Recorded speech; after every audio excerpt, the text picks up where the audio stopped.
Je m'appelle Arlindo Gomez, je suis diacre dans la paroisse Bienheureuse Marie Pospin à Onou, cela depuis 3 ans.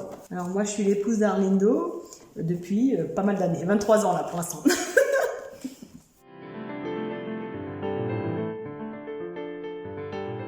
Moi qui ne connaissais pas du tout le diaconat, je ne savais pas du tout à quoi ça consistait. Je disais non, c'est pas pour moi. L'appel, il a continué jusqu'au jour où c'est le curé de la paroisse lui-même qui m'a fait appel. Il m'a demandé, on a pensé à vous envoyer en formation diaconale. Il faudrait que vous réfléchissiez avec Isabelle, votre épouse, et vos enfants. Vous me donnez une réponse dans 3 mois.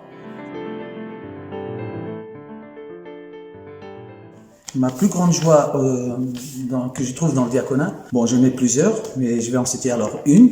Quand je rends visite à des personnes malades qui attendent pour recevoir la communion. Quand je viens apporter la communion, de voir leur joie, de voir quelqu'un d'autre, c'est une grande joie vraiment qui me fait du bien.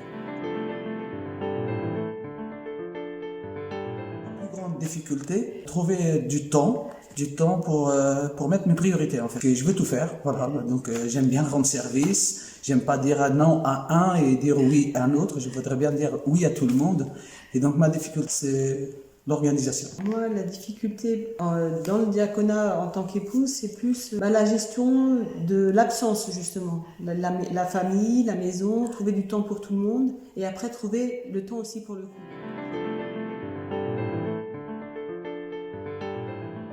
C'est toujours, je suis toujours étonné de découvrir au fond de moi, et cela j'apprécie beaucoup, c'est que j'ai toujours le goût d'aller vers les personnes, pour les écouter, pour discuter avec eux, leur donner du temps, être une oreille attentif à l'écoute de ces personnes qui ont besoin souvent de parler.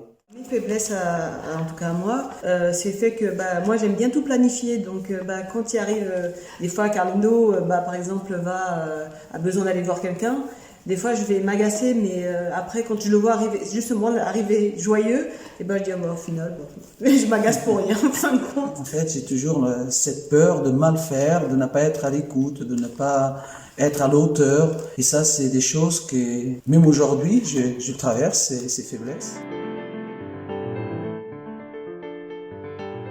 Alors, la fidélité à mon engagement, je la tiens déjà parce que j'ai Isabelle, j'ai beaucoup de chance d'avoir Isabelle avec moi qui me soutient, qui m'accompagne dans ma vie de prière. Donc nous avons la prière en commun. Isabelle qui est toujours prête à se lever à 3 heures du matin pour faire la prière du matin avec moi. Ma famille n'a pas vraiment perçu dès le début comme ce que je percevais pour moi, quelque chose de bon. Les enfants, on avait Nicolas et Jess qui a dit mais papa, vas-y, toujours. Et ils ont toujours vas-y, n'abandonne pas.